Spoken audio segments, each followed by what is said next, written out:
l'étudiant donc va se retrouver pour la première fois devant ce panel de connexion. La première fois, il n'a donc pas de compte et il clique sur créer un compte. Il aboutit sur ce formulaire de, de renseignement. Par défaut, la nationalité est Tunisie.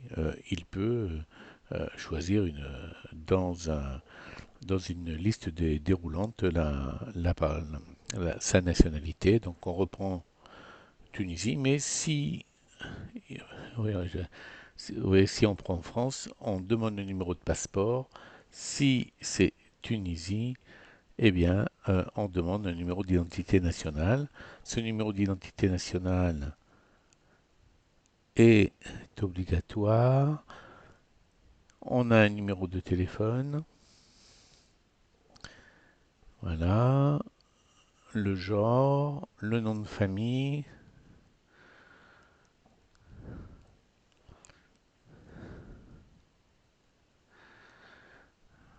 la date de naissance que l'on peut saisir rapidement, un email qui est pour obligatoire, c'est souhaitable qu'il y ait un email personnel obligatoire, mais il pourrait très bien, on pourrait ne pas le rendre obligatoire puisqu'on va en donner un de l'établissement.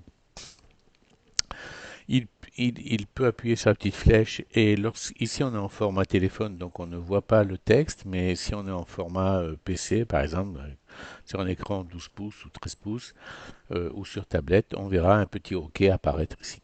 Donc il clique sur suivant. On a un formulaire complémentaire qui apparaît donc pour une saisie du dernier établissement fréquenté. Le diplôme, on va dire que bac mathématiques. En quelle année? On pourrait dire que voilà, 2015. Avec quelle mention? Bien. Avec quel niveau du bac? Je peux très bien me trouver en L2 aujourd'hui ou avoir suivi un niveau bac plus 2 sans pour autant avoir le diplôme. Un numéro étudiant que je saisis, voilà, par exemple, et le CAPTCHA de sécurité.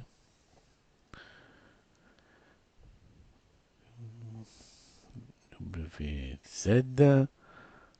Voilà. Et là, on va créer le compte PGI, bien sûr, pour l'étudiant, mais aussi et surtout peut-être le compte Google. Donc, il s'affiche ici une sorte de passeport ONT avec son identifiant PGI et Google ici avec l'extension attu.subtech.tn, un mot de passe provisoire et son adresse canonique etu.subtech.tn. Il peut, en cliquant ici, se connecter sur son environnement Google directement, ce qu'on a appelé le NT Subtech, ou aller à l'inscription en ligne, c'est-à-dire indiquer à quelle formation il est inscrit. Et pour cela, donc, on va lui demander de se connecter avec les champs préinitialisés, donc son identifiant, son mot de passe. Comme c'est la première connexion et que le mot de passe était provisoire, enfin, on lui demande donc de le changer. Il va changer son mot de passe et se connecter donc. Voilà, bon là, on ne l'enregistre pas.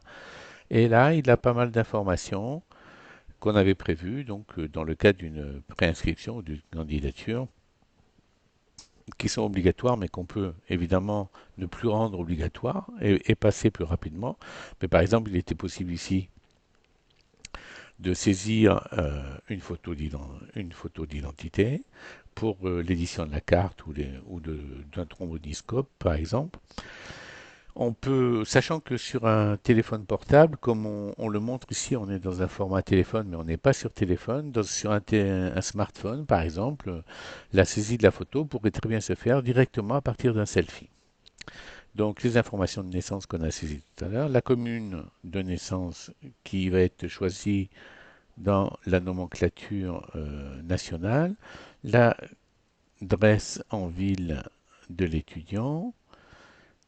Voilà, on saisit donc toutes ces informations. Un certain nombre d'informations sont préinitialisées, sachant que le type de logement, il va d'abord loger chez ses parents, mais il peut choisir toute autre chose. Voilà, le niveau de formation, c'est ce qu'il avait saisi. On peut toujours le modifier a posteriori parce qu'on peut s'être trompé la première fois. Le nom, la personne à prévenir en cas d'urgence avec son téléphone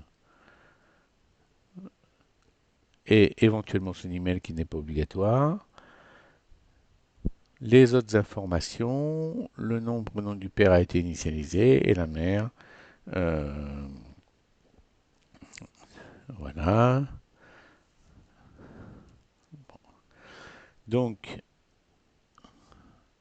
il enregistre et là, il va indiquer, bon, préparer la candidature. On peut changer le texte de ce bouton évidemment pour dire euh, formation sur laquelle il est inscrit.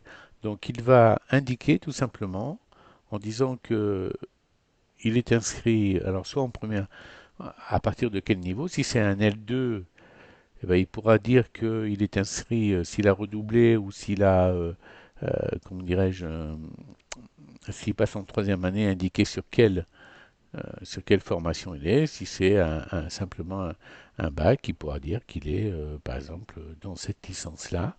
Et à partir de ce moment-là, c'est tout. Il enregistre, enfin c'est tout. Et il envoie au service de scolarité comme quoi il a fini sa préinscription. Voilà, tout simplement. Voilà, donc ça c'est parti. On peut changer évidemment tout le texte de commentaires et d'informations.